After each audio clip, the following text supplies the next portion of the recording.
Betsy, thank you so much. It's wonderful to have you with us this morning. I'm not going to look very good after that either. So welcome. We welcome everyone to the Unitarian Universalist Fellowship of Door County. It's all so good to have all of you here and to see a summer-sized crowd too. So my name is Bob Lindahl. I've been a member here for 15 years now, and it's good to have all of you with us. I'll be your service leader today. As Unitarian Universalists, we can bring our whole selves, our true identities, our questioning minds, sometimes our joyful, sometimes our hurting, but always expansive hearts. So on this day of our annual meeting, maybe we need to open our hearts and ask, why does this congregation even exist?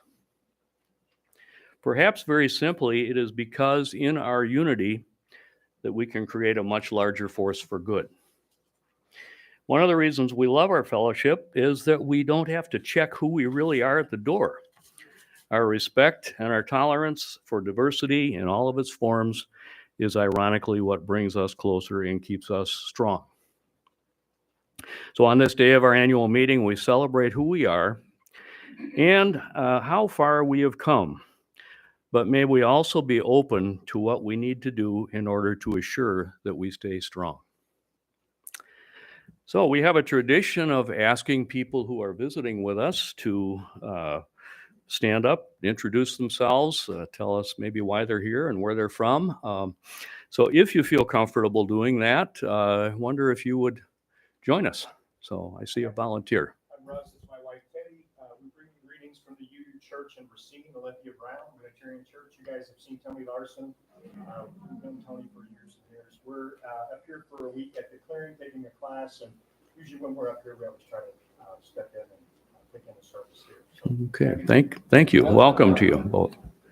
Anyone else? Yes, sir. Good morning. My name is Paul Wilkie, and I'm a seasonal resident in Egg Harbor, and I'm ready to be back at UU in person, having not been part of this journey since before COVID. Wow, wonderful to have you both. Anyone else? Yes. Kathy Steele, my husband Jim, and we are back and forth type residents. Actually, we are United Methodists and haven't investigated yet this summer. Mm-hmm. The Methodist churches up here are global, or whether they're United Methodist. Okay. we have been part of a brand new United Methodist congregation. Our very large church split, and so we are part of a very exciting, uplifting new congregation, which has been wonderful. Okay, welcome. Anyone else? Okay. Well, thank you. So, if you have any other announcements, wonder if you'd please raise your hand, and Mike will bring the Terry around to you. Most of you. Mike will bring the Terry around to you. Mike will bring the Terry. Okay. Thank you, Mike. Yes. Hi, I just wanted to share that we have a social justice scholarship winner, and her name is Bianca Stanger. She'll be coming to our service to meet everyone on July 23rd, but she's an honor student who just graduated from Sevastopol High School, and she'll be attending UW Milwaukee in the fall to get a degree in architecture. And I think maybe the most interesting thing is that she is a Rotary exchange student from Brazil who is living with a family in Sturgeon Bay. So I think that may be a first for our scholarship program. And so she'll be coming here the end of July. I think she's got a trip back home to Brazil before she starts school. Okay, thank you.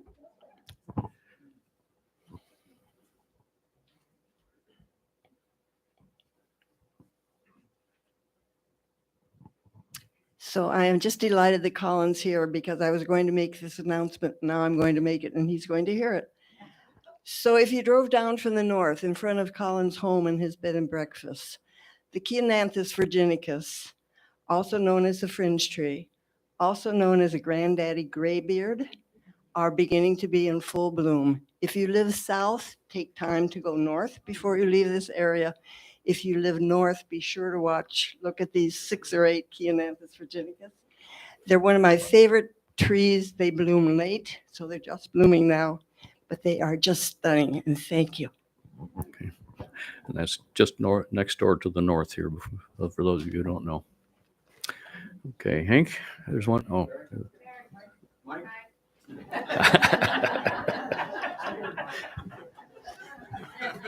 Thanks, Mike. Hi, just a quick reminder. Today is our annual meeting. And what we'll plan to do is, I see there's food and coffee out there, so maybe 10 minutes or so to go back to the gathering room for some libations and food and all that sort of thing. But then at 10 minutes or so having elapsed, let's come back here, okay? We'll ring the chime so that we can get the annual meeting taken care of. And then if there's anything left after that, you can go back again. Okay.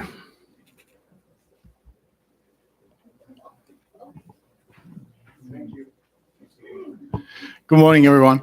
I'd love to invite you to the concerts, which we're doing next Friday with Cindy Steele is going to be singing, Betsy is going to be playing, and it's at Ephraim Moravian Church. We're daring to put on 3 shows, 2 o'clock, 4 o'clock, and 7 o'clock, and it'll just be an hour. But of course, it's Fairball related, so I think it particularly pertains to, people who've grown up here, whose family come from here. It celebrates our Nordic and German heritage. The nickel harper, which is the national instrument of Sweden, will be on feature as well. We'll play Finlandia and all those greats. But Cindy will be singing in Norwegian, so come and check it out. Okay. Thank you. Anyone else? Okay, thank you.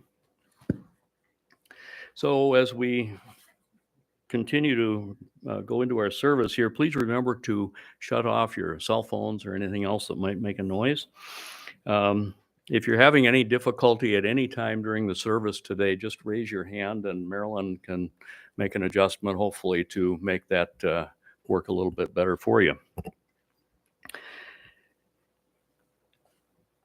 Okay, Hank already talked about the annual meeting, so we will hold to that. So we'll please note when we finish the service and plan to be back in after 10 minutes. We have 2 guests at our service today that I'd like to introduce to you. First of all, we thank Betsy DeFelice so much for your piano. You'll be bringing more to us as we go through the service. Betsy is from New York City. She is a chamber music and orchestral pianist and teacher. Plays piano with the New Jersey Philharmonic and the New Jersey Symphony and New York Philharmonic, and for 35 years was head of the piano department at Princeton University. So she will be playing along on that concert that Colin mentioned on Friday. So we look forward to the rest of your time with us today. And then, of course, we have Miles Danhausen today as our speaker. Miles is a familiar name or face to you here in Door County. We know Miles best as the owner and writer at Peninsula Pulse. But Miles' involvement in Door County life extends beyond that to his involvement in the Door Community Foundation, Peninsula Transit Coalition, several committees in Sister Bay, and he's also president of Right On Door County. In the spare time, he speaks at the UU Fellowship. So, Miles, I do think you're qualified to come today with your reflection on creating better communities. So we look forward to that.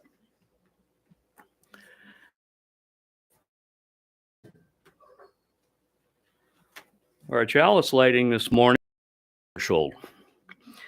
Every day we must hold out the chalice of our being to receive, to carry, but also to give back.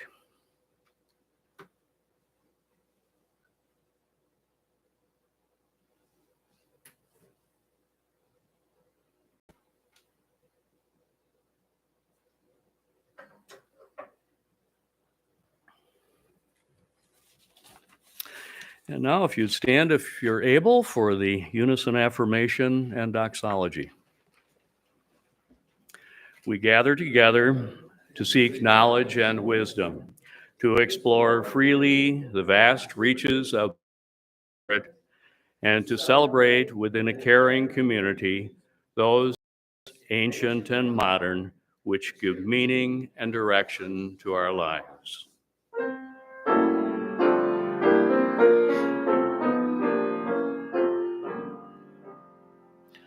From all that dwell below the skies, let songs of hope and faith arise. Let peace, goodwill on earth be sung, in every land, by every tongue. Okay, thank you. Now we'll go on to joys and concerns. Our joys and concerns give us that experience that we call living. By sharing, we can both spread joy and ease our burdens. So if you'd please keep in mind that this service is being broadcast live and also saved on the internet. So if you make sure if you mention someone's name that you have that person's permission to do so. So now, Mike, you can go into action again. Thank you. Hi, good morning. I'm Jackie Polson. Most of you remember the tall, skinny guy I was married to.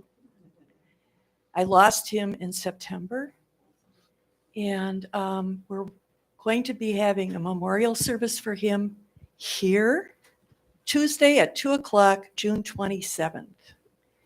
And I think it's going to be really nice. Tony Larson will be officiating. My brother-in-law, who used to be a professional entertainer, wrote a song called My Sailor, which he's going to sing. And we'll have some bakery. Anyway, I'm inviting you all to be here. Thank you, Jackie. Anyone else? Oh, right here.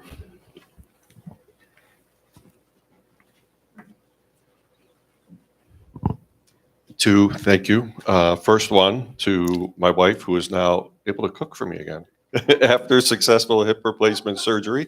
So that's a joy for me and a joy for her, of course. And the other is Thursday kicks off a family reunion. My family coming up here. And most of them have never been to Door County, and they're going to spend 4 days in Ephraim, and very excited about that. Thank you. Good. Thank you. Anyone else? Lynn Lees, I want to welcome our Sally back. Sally Mom's back Okay. with her wonderful daughter, Karen Mom from North Carolina. So happy you're here again.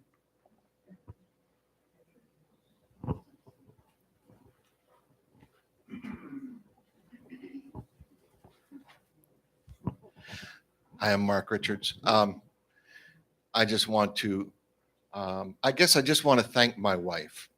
On Friday, we celebrated 48 years of marriage. And I wish she could come to these things, but she doesn't get out a whole lot these days.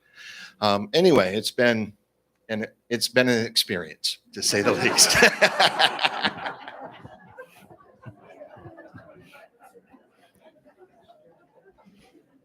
Did your wife send you with those words?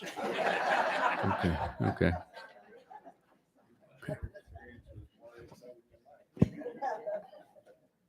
Okay. Thank you. And now we'll move into our offering for the day. We encourage you to give generously to the work of our fellowship. You can do so here, or if you wish, online at UUFTC.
And now we'll have our moment of quiet. Creating better communities. What can we do? Let's take a moment of quiet to reflect as we prepare for Miles' message.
It's rather odd to walk up right out of the quiet like that.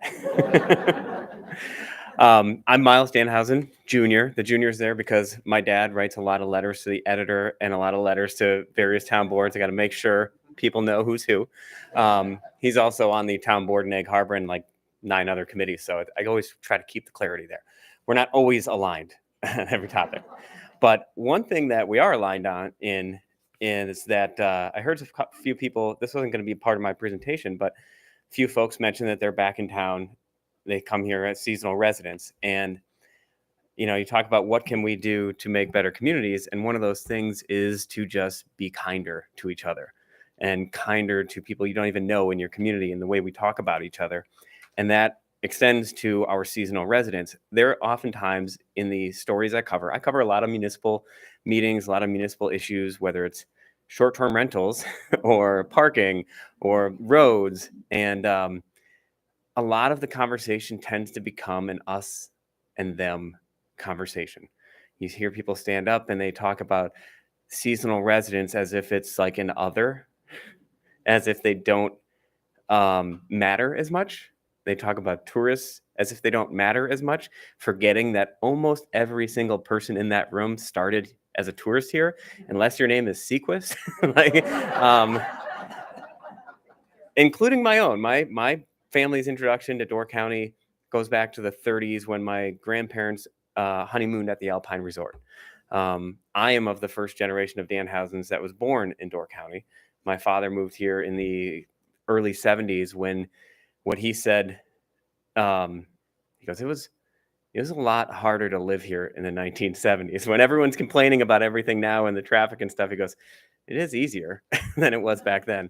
But that point being, he's been on its big kick lately about how we talk about the seasonal residents and how we need to do more to invite them into the conversations, to be part of it. And if there are problems caused by the seasonality of our economy, whether it's tourists or part-time residents, let's work together to find that solution rather than saying our solution is to go like this and stiff arm them. And because I think in Northern Door County in the last 10 years, something close to $35 million has been raised for arts nonprofits alone. It's astounding. Northern Sky Theater, Peninsula Players, right on Door County. Go on down the list. It's not coming from the kids I went to high school with. I'll just be honest. It is not as who's the most successful local entrepreneur in Door County from a business that's actually here. You can't get much more successful than Al Johnson's, right? But they don't have millions to hand out that some people do. And I thank those people who have done that because I got to grow up in a town that I grew up in Egg Harbor, population 183 when I was a kid. But I got to go to a school where I walked across the stage that Ray Charles played on, that Willie Nelson played on, that Victor Borga played on and on. That's also where I graduated high school. That's amazing, you know? And down the road from me is an art school. And down the street is Peninsula Players Theater. My older sisters babysat for the people who were the directors of Peninsula Players Theater in the 1980s and got to spend summer like living in an artist camp, you know? Like how cool is that? And that those directors of Peninsula Players Theater at the time went on to work for Pixar and create incredible animated movies. And they're all connected to Door County and they all give back to this place. And so we shouldn't lose sight of that, what all that gives to kids like me who grew up. And that's one of the things that I'm passionate about now. I'm 44, and I have 2 kids, a 3-year-old and a 1-year-old. And you think about the community you want to create and the things you want to do. And so in 20 years, when they're complaining about what they don't have the way I did to my parents, that I can at least say, I tried to do those things. At the very least, hopefully you can say, we did that. You know, I think it's so cool that Ann Emerson can say, we built the auditorium. We had this dream and we built that thing. That's amazing. Like how proud, like how fulfilled you must be. Also right on Door County, or the people who made Penn Players happen, or Northern Sky, all those things. It's just such an amazing thing. And you want to, if you didn't make it happen, you want to look back and at least say, I did more than sit and say, well, we should have done that. Right. So again, that's not what this presentation necessarily was about, but I also appreciated the talk. I had a wide range of topics that I was originally going to talk about, and I realized that would be a 9-part series that I would dominate all of your services for the entire summer, which I'm more than happy to do. As my coworkers will tell you, I am more than happy to give my opinions on a lot of this stuff. But I figured I'd focus it to everyone's favorite problem in Door County when it's not short-term rentals. It's parking and traffic and congestion. And Door County's got this huge parking problem. I would say that problem is the fact that we think we have a parking problem. I have sat, like Bob mentioned, been on a lot of committees. I was on the original waterfront planning committee when Sister Bay bought Helms Four Seasons Hotel, which I thought was absurd at the time because it was the bottom of the recession. They spent $5 million on it. Then they went out and spent $5.5 million more on Al Johnson's property. And I was like, what are you doing? Like, how can that possibly be worth it? Like, it just seemed astounding to me. And it's turned out to be, I don't know, it's probably paid itself back 15 times over already. But when they did that, I felt, for a long time, I was like the token young guy on committees where they're like, oh, we'll get somebody who's under 60 to serve. So I was that voice. I might still be the token young guy in this room, actually. No offense to anybody. I know my role. But I felt it was really important to be on that committee because at the time I think I was like 26, maybe something like that. But they need that voice. You need to hear people who are thinking about what are the high schoolers at that time. I was close enough to them to know what they might want, but what are high schools? There were actually people in the room talking about the waterfront park saying, well, we shouldn't keep it all a park because then the kids will hang out there. And I'm like, that was actually just said aloud? Like, what do you build parks for if not for kids to hang out there? And they say, well, they cause trouble. They congregate. Like, whoa, how awful would it be if all of our high schoolers congregated in the middle of our town under the lights where we could all watch them? What a terrible idea. You know, it's like back when I was in high school, they actually hired a cop to get the kids out of the beach parking lot. Like, where else? You're pushing them into the woods. They're going to throw keggers now. Like, they can't throw a kegger at the beach. Like, that's a good thing. So, or like when everyone get in a huff about kids toilet papering houses. Hey, if that's how they're getting their rocks off, and the worst thing we have to do is clean up toilet paper, like, let them believe they are rebels. Let them buy into this thing. So that's a nice little parking lot there. That would be the NWTC parking lot in Sister Bay. We'll come back to that one. This is what everyone complains about, right? And this isn't even the most congested, but this is Sister Bay coming down the hill. Sister Bay, the village of Sister Bay. Too busy. Nobody goes there anymore. Yes, they must have done a terrible job with Sister Bay because it's so unpopular. And then I cover all these meetings time and time again. You could be talking about water quality, and at some point, someone's going to bring it back to parking. I don't know how they relate, but they will. It happens in Ephraim. When you talk about the village hall remodel in this town, they're like, well, we can't afford to lose those 2 parking spaces. We can't afford to take the building that we're all sitting here talking about because we think it's the most beautiful, most architecturally important historic buildings in our town. Well, we could do some stuff to brighten up the entryway to it, but we'd have to lose 2 parking spaces. So no go. Fish Creek, it was a huge part of the discussions when they redid their highway in, well, it was over like a decade that discussion was happening. They hired people to come in and do parking studies, and which isn't a bad thing to look at.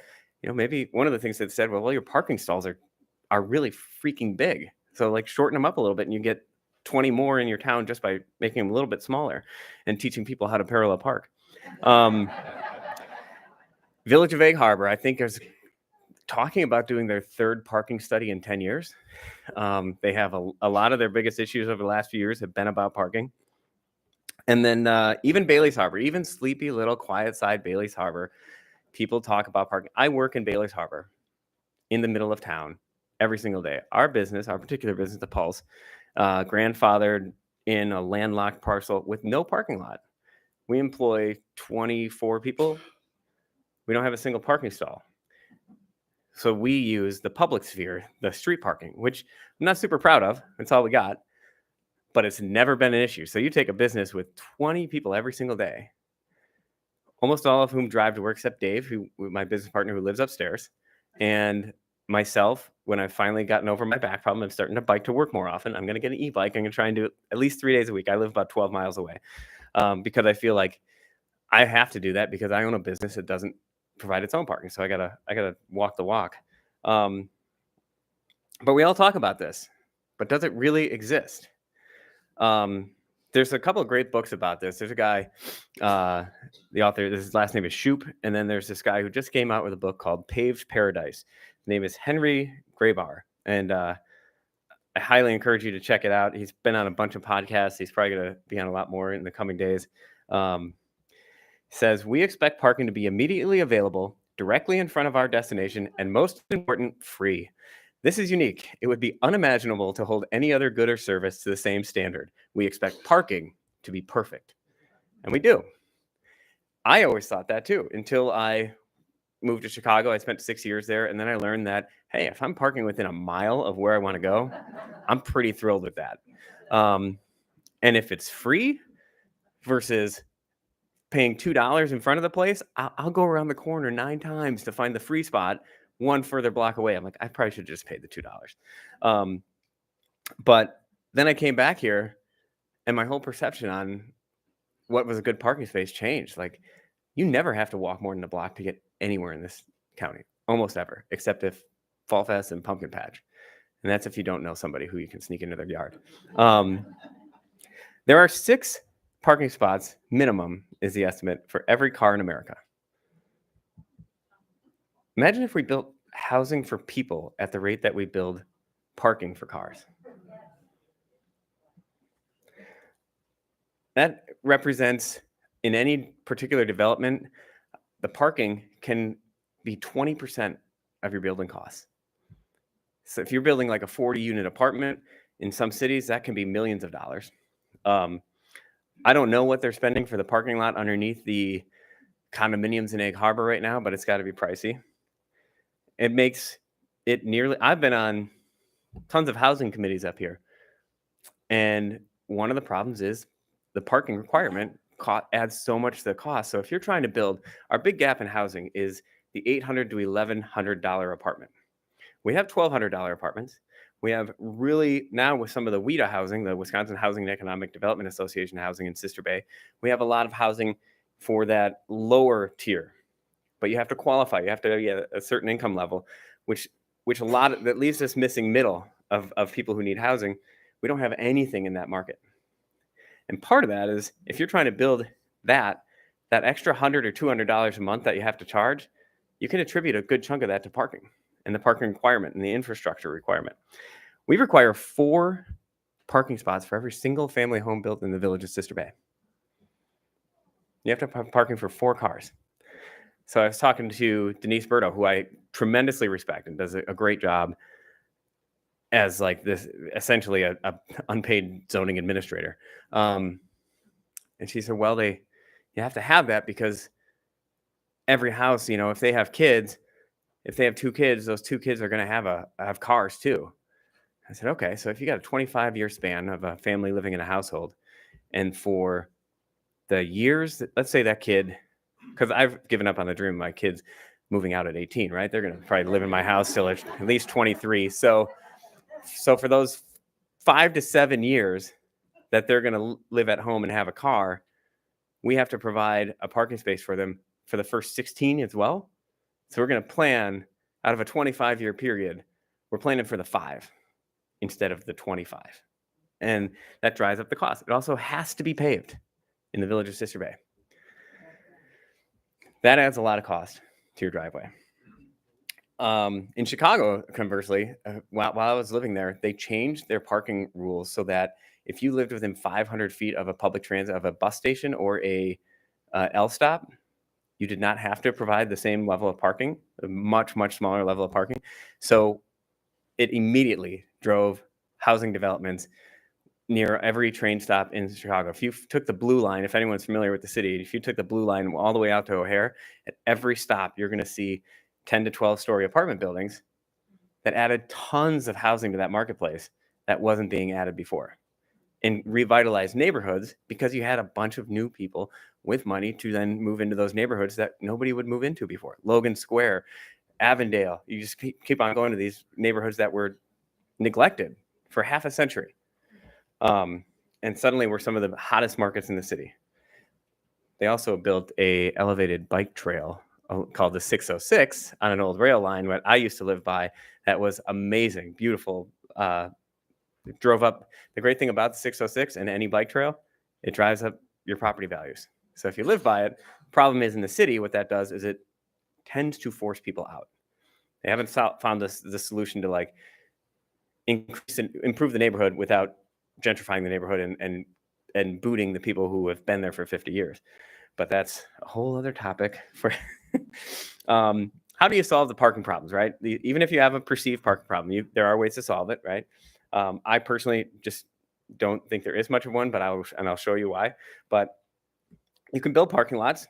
You can add street parking, which is essentially building parking lots on the side of your street. You can widen your roads to make cars go faster. You can enact parking minimums, which is what almost everybody does. We require that a new restaurant have one parking spot for every 3 people. A bowling alley has 1 parking spot for every 4, things like that. Or you can create or expand public transportation networks. You can create walking and biking paths or make them more user-friendly or make them more attractive or more enjoyable. You can charge for your prime parking. You can create reserved parking for the prime attractions. They do this has anyone ever been to Muir Woods in California? Beautiful experience, right? It's very hard to drive there. You have to call ahead and reserve a parking spot. And if there's not one, you got to take a bus, you got to bike, or you got to walk. They didn't say, wow, a lot of people go to Muir Woods. Let's cut down a lot of these redwoods, which is what we're talking about doing in Peninsula State Park. A lot of people are going to Eagle Tower. Let's cut down a lot of trees around there and build a bigger parking lot. Just have them reserve it and find another. If you know what, if the cap is 300. If you're not one of those first 300, you got to find another way to get there. And people will do it if it's a big enough and good enough attraction. And maybe somebody can make a business out of running a shuttle there. Or you can charge for the parking there. If it's not worth it for someone to pay $1 to go up that tower, and I'm not trying to be like elitist, I don't think saying $1, but like if they're not worth it, then maybe they didn't want to go there that badly, right? And have free days. Do there's all sorts of ways you can get around this to like take care of everybody. You can have incentives for not owning a car. I can get an incentive. I can get a tax break for buying an electric vehicle, but I can't get one for not owning a vehicle at all. I don't get one for a bike. By the way, I'm wearing shorts. I did bike here, but I did not bike here in shorts. It was too cold for me too. I did have pants on. You can change your zoning and your parking minimums. You can make communities denser. You can get rid of the parking minimums altogether. And I'll get into more of that in a minute. What does Door County almost always choose? What I consider the worst, but also the most expensive possible way to approach a parking problem. We build parking lots. This is the town of Gibraltar's parking lot behind the community center. Yes, you'll see that there's not a lot of cars there because it'd be very hard to find a time when you could take a picture when there were a lot of cars there. It cost them $700,000. You have impervious surface of about 4 acres in a downtown, right downtown. You see next to it, there are those condos there that people used to call the Hasbro condos, the yellow condominiums that have sort of blended in over time because they planted a lot of trees around them. Based on the value of those homes, that parking lot would be worth roughly $130,000 a year in property tax income for the town of Gibraltar. Instead, they have a parking lot that costs them $700,000 to build. They have to plow it. They have to maintain it. They're going to have to repave it in 15 years. And they don't get any of the property tax revenue. Or if it was a hotel, they don't get any of the room tax revenue and the Premier Resort Area tax revenue. Or it could just be a park. They had to cut down a ton of trees to make this. And worst part is they didn't even tell their neighbors they were cutting down all those trees. So the next day the neighbors woke up and all these trees were gone.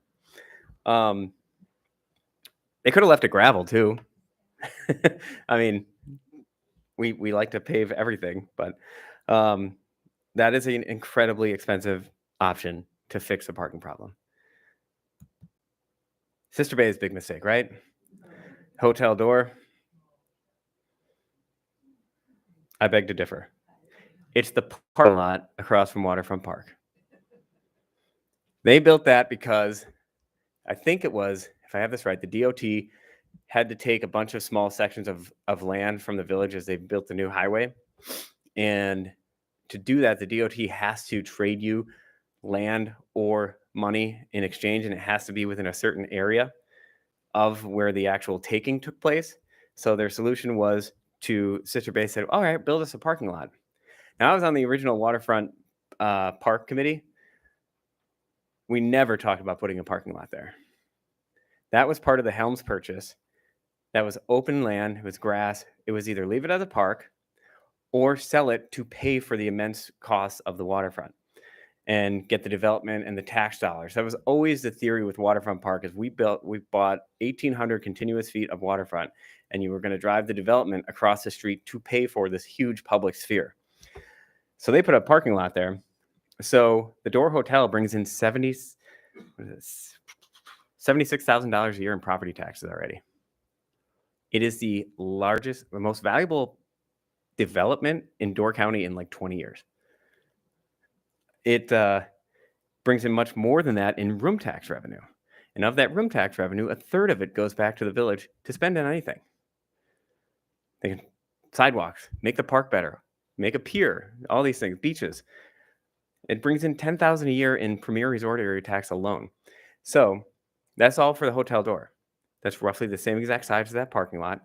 The only difference is that parking lot's probably more valuable because it has a direct water view and direct access to the park. So you could probably say, if you built that hotel right there, that's what you would get. So that's what you're trading when you build a parking lot instead of something else. And it wouldn't have to be a hotel. You could still get a ton of different revenue if that were just small homes or commercial or just more park. The other part is that affects your water quality. It's a lot of stormwater runoff coming off a full acre of pavement with no grass or trees around it or within it to absorb any of it. So the Hotel Door, on the other hand, helps us pay for that park that we all get to use. So does Sister Bay have a parking problem? This is a Saturday afternoon in July at about 1 o'clock, peak season. You got Mill Road there on the left, 1.5 blocks from downtown. That's where the fire station is. Tons of empty parking spaces. You will find that on almost every busy day in Sister Bay. You can see it behind Birdo's, less than, I don't know, 200 feet from Highway 42 in the marina. You can see it behind the Sister Bay Bowl, the Sister Bay Library, the Parks Department building, which that's my big pet peeve on that waterfront park parking lot is that Parks Department building is close enough to the highway that in the waterfront that would have qualified for that parking lot. You could put a parking lot over there and have had more park. Instead, we have that old Parks building right there. All of those could be metered lots. Paid parking. I know, crazy, right? That weird thing that almost everywhere else in the world has, but we will not do. I say put meters downtown. Reserve more parking space for handicapped and disabled parking. Guys like me can walk, right?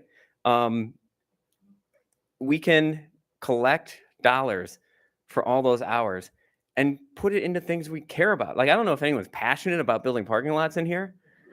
If anyone thinks they're beautiful, if anyone drives down Egg Harbor Road in Sturgeon Bay and is like, man, I love this neighborhood. But we can do other things with that money to make our communities better, to build things that we all love, to make them safer. Let's say, take the Sister Bay Bowl lot.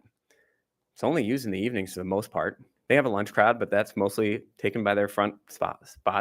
What if during the day those were metered spots, that the bowl got half the money, the village paid for the meters and got the other half, and it was from until 4:00 p.m. every day? That's parking for the public right downtown, and you pay a premium for it. That'd be nice. The library parking lot, when the library is closed, that's when it's paid. The hotel door, there's actually, I shouldn't say this out loud because my wife will get angry with me, but there's actually public spots in the hotel door parking lot. There's about a dozen of them. That's the secret spot where everyone goes by there and doesn't know it. But the hotel door, they need those spots at night for the most part. That lot sits mostly empty, like every hotel parking lot does, all day long, because when you stay in a hotel, 75% of your guests at any given moment are out about doing things. Those parking lots, you could probably work out arrangements. Yeah, it's not as easy as just building a public lot, but like, why don't we work a little bit harder and put our money in better spots?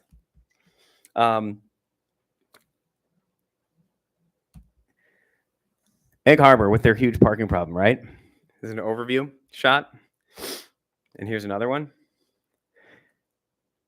All the red is parking. All the green are homes or businesses. And this town has a huge parking problem, apparently. This town wants to buy a building in the center of town on the curb for about $500,000 to build a parking lot. On the corner where they said they already have to put in a turn lane because it's so hard to turn on that corner. But that's where they want to put a parking lot, or at least some do. So, does that look like a town that lacks parking? Look at any aerial view of any of our towns and see how much of it is pavement versus how much of it is walking paths or parks or even playgrounds. So we just have this impression that the parking is so hard to find. In Sister Bay, you have, well, I talked about the hotel door and the alternative uses of these parking lots, just in terms of tax revenue, right? But take the hotel door, or take any business, also employs people, also brings in revenue. So on top of the tax dollars, hotel door, I don't know, low estimate, makes $3 million a year. Paying for goods and services, paid a bunch of people to build it, all those things. Hotel door, on the flip side, by the way, the village built that parking lot behind there as well. So the hotel door didn't even have to pay for the parking lot that they built. And then the village maintains that parking lot. So it's a weird way that the village works with their parking lots there. Sister Bay's done a lot of stuff right, but I would criticize them for what they get wrong. Such as this next example. I was at the Peach Barn yesterday, and I rode my bike around and took a bunch of photos. Peach Barn Farmhouse and Brewery was just told they have to put in a parking lot. So they just put in a new parking lot, took out their lawn in front of the house, paved it, had to repave the rest of the lot. I can only imagine that was $20,000, $30,000 or so to do that, maybe more. This is where I park when I go to the Peach Barn. the NWTC parking lot, which is actually closer to than Peach Barn's lot, and is always empty. This is 2:00 yesterday on a Saturday. If you look at Jerry's Flowers, there's 2 cars there. Carroll House is closed at that time of day, empty parking lot. Up the road, the bank parking lot. Down the street, Eagle Mechanical, Sister Suds, the old Sister Bay Trading, the professional building. All of those buildings are built to the zoning code standard for parking. Is that everybody's favorite stretch in Sister Bay? Is that where you like to walk? Is that where you like to take your kids, your dad, your mom? I mean, I will give this. I think the bank has actually done a really good job planting the bank and Sister Bay Trading. I'm not sure exactly who was responsible for originally planting those, but those big trees in front are great. I wish we could do that the entire stretch of that multimodal path. So yeah, those are built to the zoning code. And that just tells me if your town would be paved over and horrible if every property adhered to your parking and zoning codes, you have bad code. If your favorite businesses and neighborhoods and architecture violate your current code, you have bad code. Think of your favorite buildings, whether it's the village halls or downtown Fish Creek on the corner where everything's built right up to the sidewalk, no setbacks. For decades, everyone was saying, oh, what if we could get more like Fish Creek? Well, the answer is you'd have to change your entire zoning code because you don't allow your town to look like that. Almost no town up here does. So we have bad code. We have bad incentives in place. I also get frustrated because we design, like one of the things I would say you just don't design around your busiest days. Design around the days that you live most of your life in. Because when you design around your busiest days, the rest, those 6 to 7 months a year that we're all living here, this is what we get to look at. Huge swaths of pavement, 70 feet wide of concrete for 1 or 2 cars at a time. Now, that doesn't mean like we still need some stuff for the main stretch, but let's say you took the same picture and you had 1 or 2 bump outs throughout the village where you had a nice tree planted. What if you encourage your towns to plant or your businesses to plant trees up by the sidewalk so that you created a canopy over the sidewalk? So on hot summer days, it's a little more comfortable. In winter days, at least you're not just looking at this swath of concrete. Egg Harbor, same thing. Get these huge swaths of concrete. Now, Egg Harbor, 30 years ago when they redid their streets, they actually did do a nice job of making some bump outs in there and putting some trees. Those are all coming out with their new highway project, in part because to bury the power lines, they're going to have to lose some of them.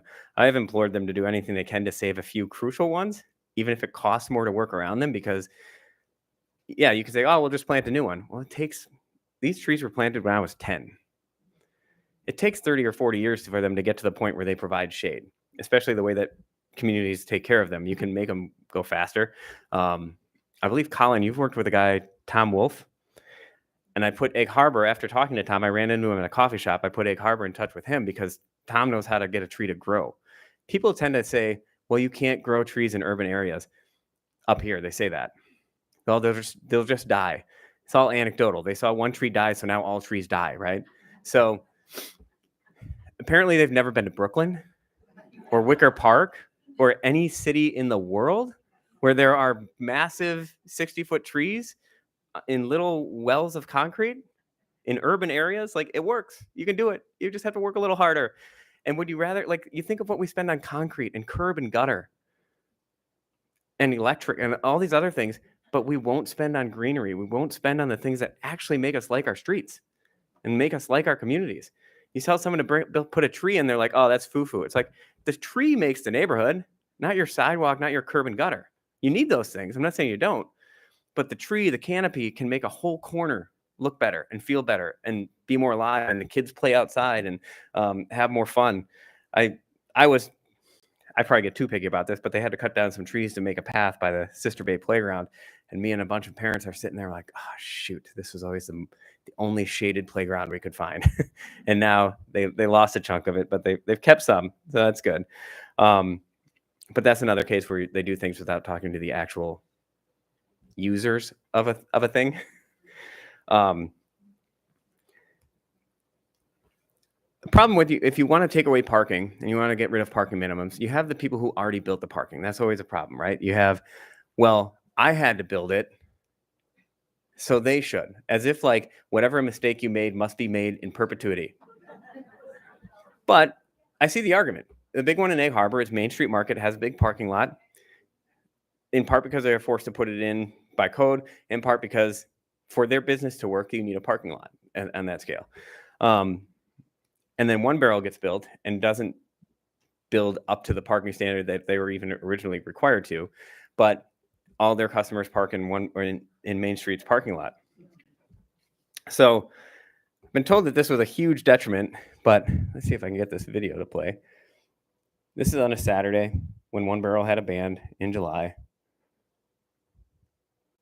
If I slowed that down enough to pause it, you would find 22 empty parking spaces in the Main Street parking lot. So even at those busiest times, there are still parking spaces in that lot. And I think you will find that if you pay attention to it now, you're going to find it every time you go out. When you think it's impossible to find a parking spot, they're still there. But what could you do? The village could buy that lot back. The village could say, hey, we've changed our ordinance. You paid the brunt of it years ago. We want to be fair to you. You've been a contributor to our community for decades. We'll maintain your lot, or we'll repave it when it comes up, or we'll create that fee in lieu of parking that some communities use. A portion of that will go to you because you are really providing this service for all these neighboring businesses. Like, I think having that kind of a discussion would be a fair way to provide a sort of parking reparations, if you will. Or maybe just give them a tax break. Hey, if you have a large parking lot that serves the peak of our town, like, all right, you pay a little lower in the local property tax rate or something else, or get free water and sewer. I don't know. Another example, Clearwater, Florida. And I'm sorry, I'm probably getting long-winded, so I'm going to race through this. But I've gotten a chance to go to Clearwater a couple times in the last few years. And yeah, we all talk trash about Florida, but then we go there, right? Clearwater is accessible by only 2 bridges. They have thousands of units within just a couple of blocks. They have almost no on-street parking, but they've done a lot of things to make it work. And the lack of on-street parking means they have space for an extra traffic lane, for bike lanes, for wider pedestrian thoroughfares. And they do have some parking garages built in there for the larger hotels, but it makes it much more easy to travel, and everything's denser. So you walk to everything. And you know what? We don't think of our downtowns as dense. None of our downtowns are more than like 3/4 of a mile from end to end. I can do an entire loop walking at a moderate pace around Egg Harbor in about 20 minutes. Now, I know not everyone can do that, and we got to plan for those people too. And that's why I'm a big proponent of like, hey, have these certain parking spots set aside. But our towns are not that big. If you go to Fish Creek and you have to park at Hat Head and you wanted to go to Mitch Larson's on Dexter, it's 3.5 blocks. And there is always street parking in front of Hat Head. So what are some better ideas than parking lots in addition to this? Build some bike lanes. Get a few people. I know it's not everybody, right? But my dad bought his first bike 3 years ago. The only reason he doesn't bike more is because we don't provide places for him to do it safely. He doesn't feel safe. Why do parents not want their kids to maybe bike from town to town like they did when I was a kid? They don't feel like they're safe, and their kids are cowards. But there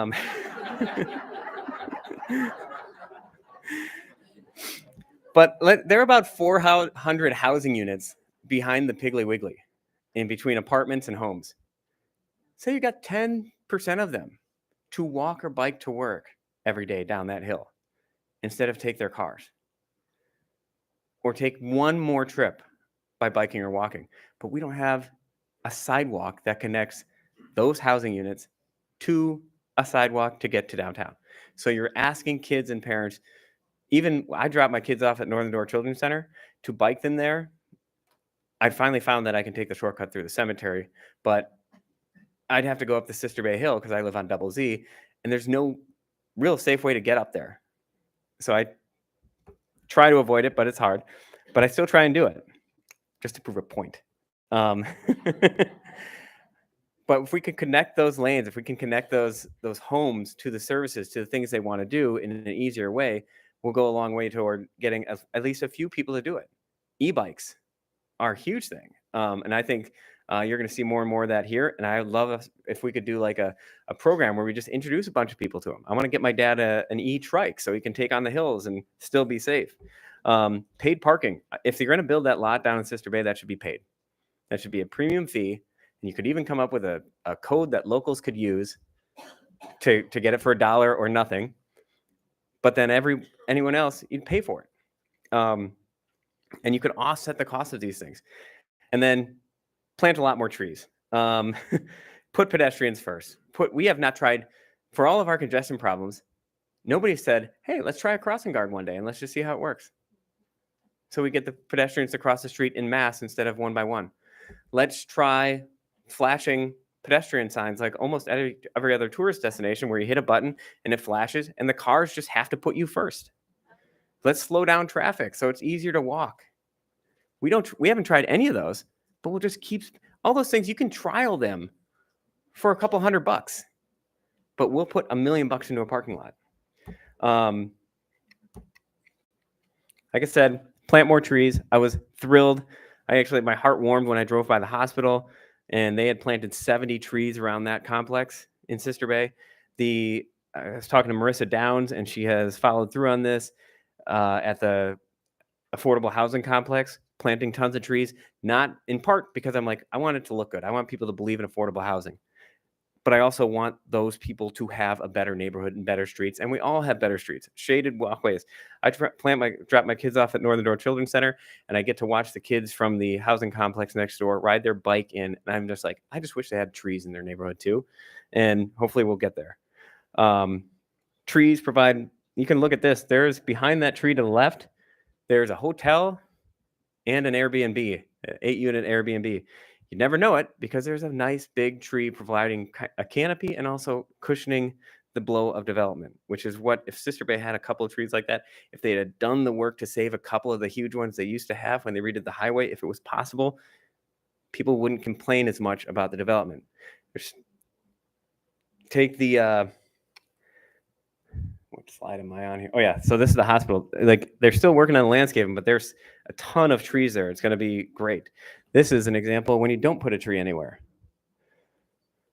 That also is affordable housing, by the way. It's not that bad. It's not going to ruin your neighborhood.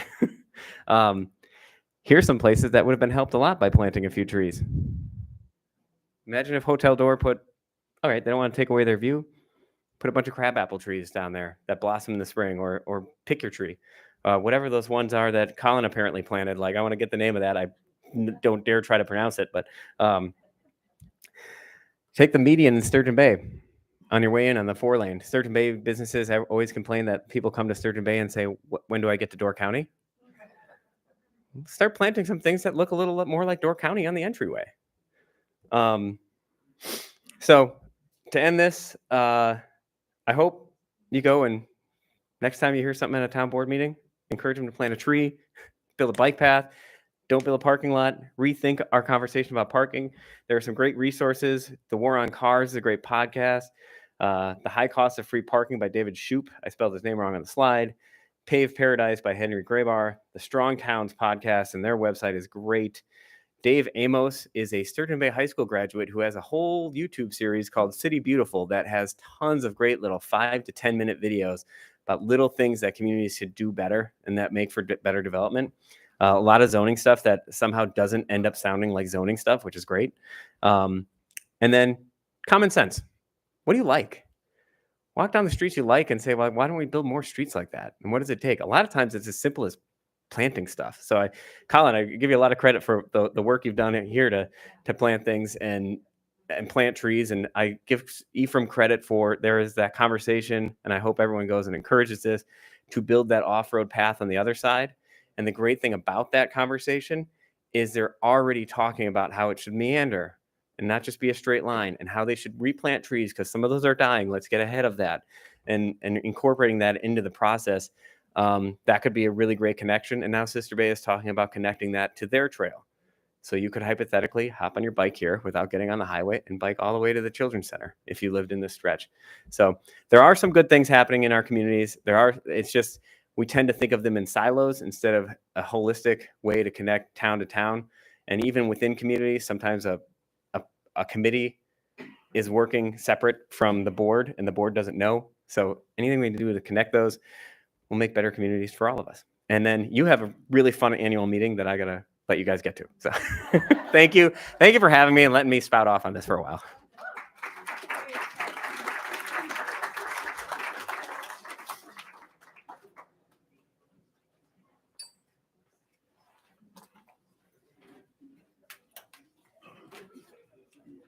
You could stay. Thank you, Miles. We appreciate your thoughts this morning. I think what we're going to do is move to our chalice, extinguishing our chalice. And after we do that, perhaps we could try to meet here at 20 after 11. Give you a little chance to get up and stretch a bit. So our closing words today are these. Because of those who came before, we are. Because of and in spite of the horizons of their vision, we believe. Now it is time for us to dream and to act.